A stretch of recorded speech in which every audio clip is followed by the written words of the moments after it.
orang Indonesia, ngapain ya gue dapet pelajaran bahasa Indonesia? Di sekolah maupun di kampus, bahkan sampai seterusnya mungkin masih ada aja yang namanya materi belajar bahasa Indonesia atau belajar bahasa. Itu sebenarnya buat apa? Nah, sekarang kita coba bahas ya. Apa sih poinnya dari yang namanya belajar bahasa? Simpelnya mulai dari sini dulu. Buat apa kita punya bahasa? Dari situ dulu ya. Kita punya bahasa, pasti selama ini udah sering tahu juga dari mana-mana, kita pakai untuk yang namanya berkomunikasi. Tapi sekarang kita breakdown lebih detail lagi. Apa itu berkomunikasi? Berkomunikasi sebenarnya intinya mentransfer informasi dari pikiran kita ke pikiran orang lain atau ke pikiran pihak lain. Itu bisa satu, bisa banyak ya. Dan sebaliknya, kita juga menerima. Bisa juga kita menerima informasi dari pihak lain ke kita. Jadi itu bisa berlaku sebaliknya gitu ya. Nah, itu arti dari berkomunikasi. Kenapa kita membutuhkan bahasa? Karena informasi dari pikiran kita itu belum bisa dicolokin langsung ke otak orang kayak kita transfer informasi dari laptop ke handphone atau handphone ke gadget lainnya gitu ya. Dimana kita tinggal colokin kabel, transmisi atau bahkan kalau di Apple pakai AirDrop or something, informasinya udah langsung ke transfer. Tapi sesama manusia tuh belum bisa melakukan itu.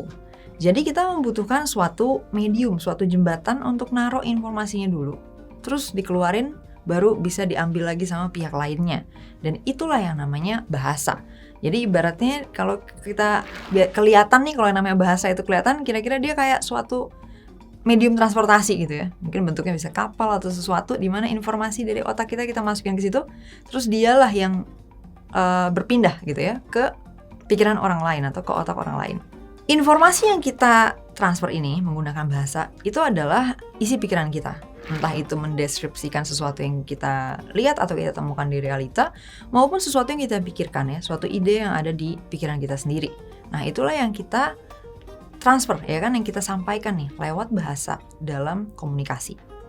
Jadi bahasa itu adalah sebenarnya secara pendeknya gitu ya, in short, bahasa itu adalah berpikir tapi kedengeran gitu. Jadi atau dalam bahasa Inggrisnya thinking out loud ya.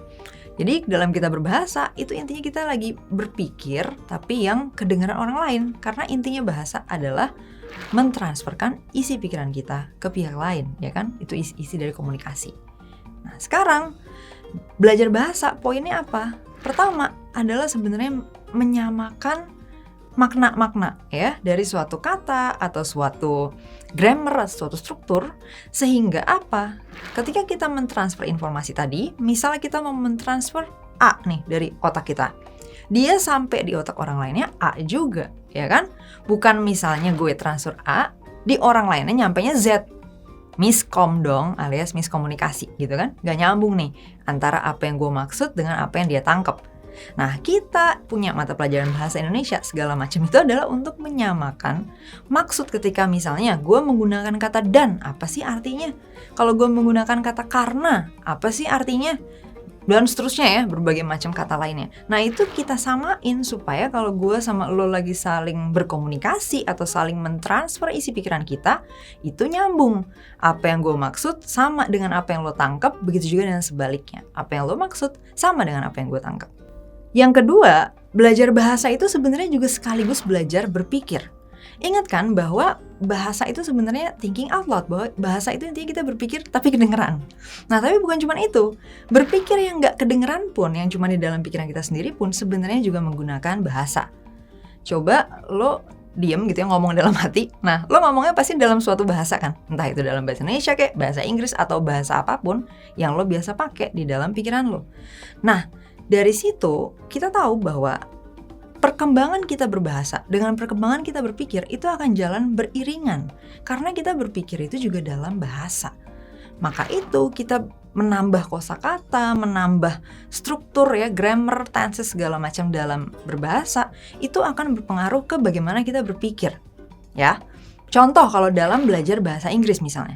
Dengan kita belajar bahasa Inggris yang membedakan tenses untuk suatu kalimat di masa lalu dan di masa depan, kita akan jadi punya konsep berpikir di mana kita jadi concern atau memikirkan suatu kejadian itu adanya di masa lalu atau masa depan atau masa sekarang, ya kan? Kita jadi mikirin suatu event atau suatu fenomena itu terjadinya kapan ya? Nah, berpengaruh kan akhirnya kepada bagaimana kita berpikir. Jadi yang kedua, belajar berbahasa itu akhirnya menjadi bagian juga dari belajar berpikir. Dan begitu juga sebaliknya ya. Jadi kalau misalnya kita mau memperbagus atau meningkatkan kualitas dari kemampuan berbahasa kita, mau itu bahasa Indonesia kek, bahasa Inggris atau bahasa lainnya, itu akan selalu dipengaruhi oleh kemampuan berpikir kita. Dan bukan cuma kemampuan sih, satu lagi juga keramaian berpikir kita. Ya, jadi 2 unsur nih. Untuk bisa meningkatkan kualitas berbahasa, kita butuh kualitas berpikir yang bagus juga, dan juga keramaiannya ya. Jadi berpikirnya juga ini mesti ada isi pikirannya. Karena lagi-lagi ya, bahasa kan thinking out loud. Jadi kita mengeluarkan isi pikiran kita. Nah sekarang kalau pikiran kita sepi, apa yang mau dikeluarin? Ya nggak sih?